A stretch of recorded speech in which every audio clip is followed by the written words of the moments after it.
जय हिंद फ्रेंड्स। तो देखिए, आज हम एक इतने अच्छे चैप्टर ला रहे हैं, वो है बॉटनी का स्टेम यानी तना। तना देखिए, ये नीट के एग्जाम में भी आता है। जितने भी अभी स्टूडेंट नीट लिए हैं, मतलब बायो लिए हैं 12th में, तो ये क्लास जरूरी है उसके लिए। तो देखिए इसमें क्या क्या होता है। सबसे पहले हम इसके देखिए, क्लास 11th और 12th दोनों के लिए जरूरी है। 11th और 12th ये दोनों के लिए जरूरी है, बहुत इंपॉर्टेंट भी है। तो देखिए, हम सबसे पहले समझते हैं तना के बारे में। तना क्या होता है?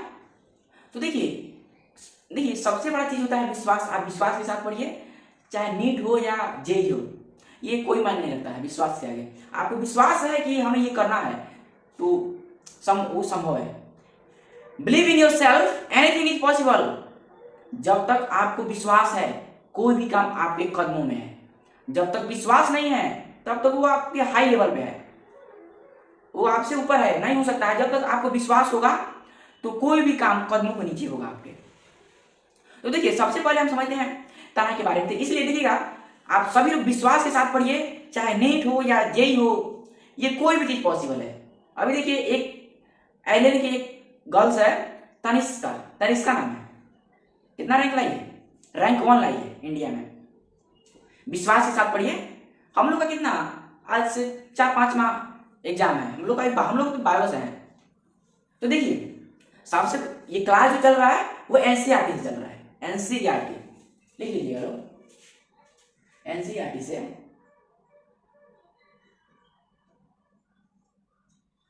कोई भी चैप्टर चलेगा वो एनसीईआरटी से ही चलेगा। ऐसा नहीं है कि अलग अलग से चलेगा, नहीं। एनसीईआरटी बहुत इंपॉर्टेंट है, इसलिए एनसीईआरटी से चलता है। तो देखिए, सबसे पहले तना क्या होता है, व्हाट इज स्टेम?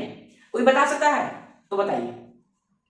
तो देखिए, पता है तो बताइए, कमेंट करिए। तो देखिए, तना होता है, apart from the green leaves in the tree, the rest of the branches are called stem. यानी पेड़ में हरी पत्तियों के अलावा बाकी शाखाओं को तना कहते हैं। देखिए, तना तना क्या होता है, apart from the green leaves in the tree, the rest of the branches are called stem. यानी पेड़ में हरी पत्तियों के अलावा बाकी शाखाओं को तना कहते हैं।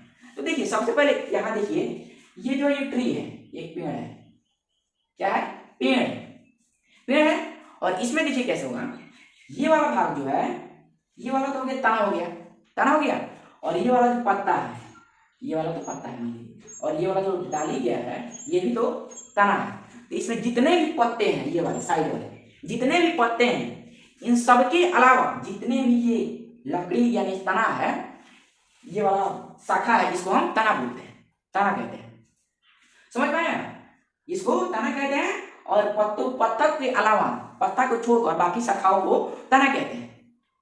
तो देखिए, apart from the green leaves in the tree, the rest of the branches are called stems. यानी पेड़ में हरी पत्तियों के अलावा बाकी शाखाओं को तना कहते हैं। अब देखिए, तना की विशेषता समझते हैं। तना की विशेषता क्या क्या है? तो देखिए, तना का विशेषता है, सबसे पहले तना का विकास किससे होता है बताइए। तना का विकास किससे होता है? अगर कोई बीज रोप दीजिए तो उसका विकास किससे होगा? तो देखिए, ये मान लीजिए, ये हमारा सीड है, क्या है? बीज। ये बीज है, ये वाला बीज है। तो यहां से जो निकलेगा ये है पलमूले, और यहां से जो निकलता है, ये मान लीजिए गेहूं है या फिर धान है, जो भी मानिए, धान गेहूं जो भी मानिए। तो ये वाला जो यहां से निकलता है, ये है पलमूले यानी प्राणपुर। ये तना बनता है, ऊपर गिर जाता है। यहाँ देखिए, ये वाला ये बीज है, और यहाँ से जो निकला ये जड़ बना, और यहाँ से जो निकला ये तना बना। तो देखिए, यहाँ से जो निकला ये पलमूले यानी प्राणपुर, और यहाँ से जो निकला यहाँ से, ये बनता है मूलांकुर। मूलांकुर क्या बना? मूलांकुर, यानी ये जड़ बनता है। तो हमको समझना क्या है, ये पलमूले यानी प्राणपुर के बारे में। तो समझ में आ गया कहाँ से प्राणपुर निकलता है? पलमूले।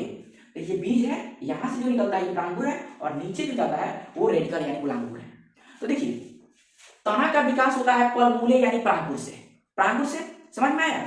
और ये जो तना जियोट्रॉपिक, क्या जमीन की ओर जाता है तना? नो, नेगेटिव यानी नहीं जाता है। क्या है? जियो माने जमीन, और ट्रॉपिक माने विकास। क्या ये जमीन को विकास करता है तना?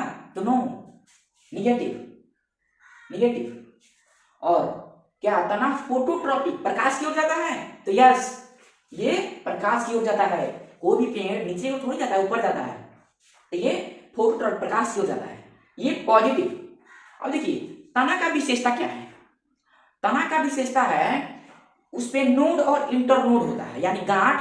कोई पेड़ देखिएगा, हम तो फिगर में बना रहे हैं, देखिएगा ये फिगर है, यहाँ से तो इस प्रकार धब्बे धब्बे की तरह नहीं होता है, इस बड़ा बड़ा होता है थोड़ा। आम के पेड़ में भी देखिएगा ये बहुत तरह के, तो वहां पे ये उसका प्रमाण है कि आपको पता चलेगा ये तना है, ये नोड और इंटर नोड से, गांठ से पता चलता है कि ये तना है। समझ में आया? अब देखिए ये क्वेश्चन और आता है कि पेड़ की सबसे ज्यादा क्षति किससे होगी, सबसे ज्यादा हानि किससे होगी, पेड़ का सबसे ज्यादा हानि किससे होगी, पत्तियां गिराने से या छाल छीलने से।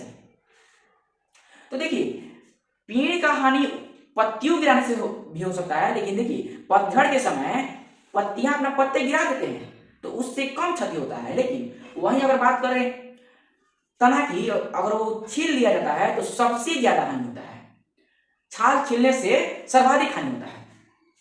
ये वाला लिख लीजिएगा लोग। तो देखिए ये समझ में आ गया, स्क्रीनशॉट लीजिए, आगे बताते हैं। तना का प्रकार समझिए कि कितने प्रकार का होता है, टाइप्स ऑफ स्टेम, यानी तना का प्रकार। देखिए ये बेसिकली 3 प्रकार का होता है, एक है वायवीय तना यानी एरियल, और सेकंड है सब एरियल यानी अर्धवायवीय, और तीसरा है अंडरग्राउंड स्टेम यानी भूमिगत तना।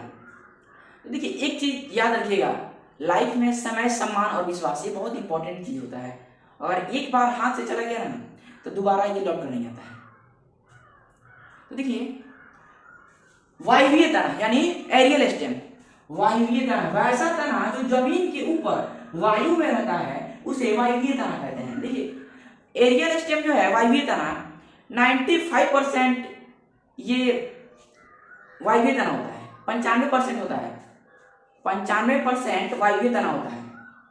कौन तना? वायवीय तना होता है 95%, 95% वायवीय तना। जैसे आम हो गया, नीम, बरगद, जामुन, लीची, ये सब क्या है जो वायु में रहता है, जमीन के ऊपर जितने भी जो वायु में रहता है, हवा में रहता है। जैसे आम हो गया, नीम हो गया, बरगद हो गया, पीपल, जामुन, ये सब क्या है, लीची भी है, ये सब वायु में रहता है, हवा में रहता है, इसे वायवीय तना कहते हैं।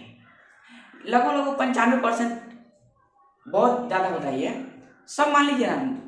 देखिए और सेकेंड जो है सब एरियल यानी अर्धवायवीय, अर्धवायवीय यानी वैसा तना जिसका भाग भूमि के अंदर तथा कुछ भूमि के वायु में पाया जाता है, उसे अर्धवायवीय तना कहते हैं। देखिए इसे हम ये ना वायु में रहता है कि हम वायवीय कह सकें, और ना ही भूमि के अंदर रहता है इसे भूमिगत कह सकें। ये इसे इसलिए अर्धवायवीय तना कहा जाता है कि दोनों में होता है। तो देखिए जैसे घास, घास को देखिएगा जो खेत में होता है, खेत में रोड पर जो होता है, ये घास जो होता है ना उसका तना जो देखिएगा 20% जो भाग होता है वो जमीन के नीचे होता है, और 80% भाग उसका ऊपर होता है, जमीन के बाहर होता है। तो देखिएगा जब उसे घास काटा जाता है हंसुआ से तो वो फिर से उग जाता है, और कुछ कुछ घसकटनी जो होती है वो क्या करती है, खुरपी से खुरपाश देती है, खुरपी से खुरपाश देती है, वो दोबारा जमता ही नहीं है। तो इसे सबसे अच्छा तरीका है हंसुआ से काटना घास को, ताकि वो दोबारा निकल सके। तो ये है अर्धवायवीय तना घास, इसका 80% भाग जमीन के नीचे होता है, और 20% भाग जमीन के नीचे, और 80% भाग जमीन के ऊपर होता है यानी वायु में। और देखिए जलकुंभी, जलकुंभी जो होता है ये ना जल में रहता है कि इसे, ये ना भूमि के अंदर होता है इसे कि भूमिगत कह सके, और ना ये वायु में रहता है कि इसे वायु कह सके। ये पानी के नीचे में रहता है, कुछ भाग नीचे होता है, कुछ भाग ऊपर होता है। देखिएगा समुद्र या तालाब में मछलियों को दिक्कत होता है जब ऑक्सीजन लेने में, तो निकाला जाता है, मछलियों को ऑक्सीजन लेने में दिक्कत होता है इसलिए छान कर निकाला जाता है ये जलकुंभी। ये भी दोनों होता है, ये अर्धवायवीय तना है। और एक और चीज है अरुई, अरुई देखे हैं, ये वायु में भी रहता है और ये भूमिगत में रहता है, इसे अर्धवायवीय तना कहते हैं। तो समझ में आ गया ये। अब देखिए और तीसरा जो है अंडरग्राउंड स्टेम यानी भूमिगत तना। भूमिगत तना जो है, देखिए पौधे के तना का वो भाग जो भूमि के अंदर पाया जाता है, भूमिगत तना कहलाता है। भूमिगत तना कहलाता है यानी पौधे की तना का वो भाग जो भूमि के अंदर पाया जाता है भूमिगत तना कहलाता है। जैसे आलू हो गया, ओल, अदरक, हल्दी, लहसुन, प्याज, ये भूमि के अंदर जितना खाने वाला भाग है इसमें, ये सब भूमि के अंदर होता है। आलू को देखिएगा, आलू के आलू पर होता है, वायु में होता है, नहीं मिट्टी में होता है। आलू हो गया, ओल हो गया, ओल भी देखिएगा, ओल मिट्टी के अंदर ही होता है। आलू, प्याज, प्याज भी मिट्टी के अंदर ही होता है। लहसुन भी मिट्टी के अंदर होता है। और ये अदरक, हल्दी, ये भी नीचे होता है। तो ये देखिए अदरक, हल्दी, इससे नोड और इंटरनोड होता है। ये कैसे पता चलेगा कि ये तना है? हल्दी जो है ये तना है, हल्दी और अदरक ये तना है, क्योंकि इसमें नोड और इंटरनोड है, इसलिए इसकी विशेषता है नोड और इंटरनोड, तना का विशेषता है। तो देखिए इस ग्रुप के बारे में समझते हैं हम, एक बार और देख लीजिए। सबसे पहले है वायवीय तना यानी एरियल। वायवीय तना यानी वैसा तना जो जमीन के ऊपर वायु में रहता है उसे वायवीय तना कहते हैं। लगभग 95% जो स्टेम होता है, तना होता है, वो वायु में रहता है। आम, नीम, बरगद, जामुन, लीची, ये सब क्या है? ये वायु में रहता है, इसलिए इसे वायवीय तना कहते हैं। और सेकेंड जो है सब एरियल यानी अर्धवायवीय, वैसा तना जिसका भाग भूमि के अंदर तथा कुछ भूमि के बाहर वायु में पाया जाता है, अर्धवायवीय तना उसे कहते हैं। जैसे घास हो गया, इसका भाग कुछ तना जो होता है कुछ 20% मिट्टी के अंदर होता है और कुछ 80% भाग होता है जो ऊपर वायु में रहता है।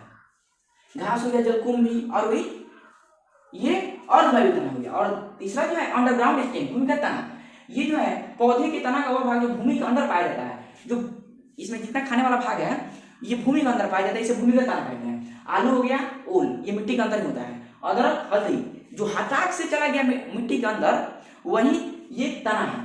लहसुन, प्याज, लहसुन, प्याज जो मिट्टी के अंदर है ये तना है। अब देखिए इसके ग्रुप के बारे में हम समझते हैं, ग्रुप, इसी समूह के बारे में समझते हैं। देखिए अंडरग्राउंड स्टेम के ग्रुप के बारे में, तो देखिए भूमिगत तना यानी अंडरग्राउंड स्टेम, इसके ग्रुप के समूह के बारे में समझिए। देखिए पहला है कंद यानी खाद, वैसा तना जिसका खाने वाला भाग ज्यादा रहता है वो उसे कंद कहते हैं। एक बार और देखिए, कंद, पहला है कंद, भूमिगत तना यानी इसके समूह के बारे में। कंद जो है वैसा तना जिसका खाने वाला भाग ज्यादा रहता है, कंद कहलाता है। जैसे आलू, ओल, आलू देखिएगा सबसे ज्यादा भाग ये खाने वाला होता है, सबसे ज्यादा लगभग 99% जो खाने वाला भाग होता है।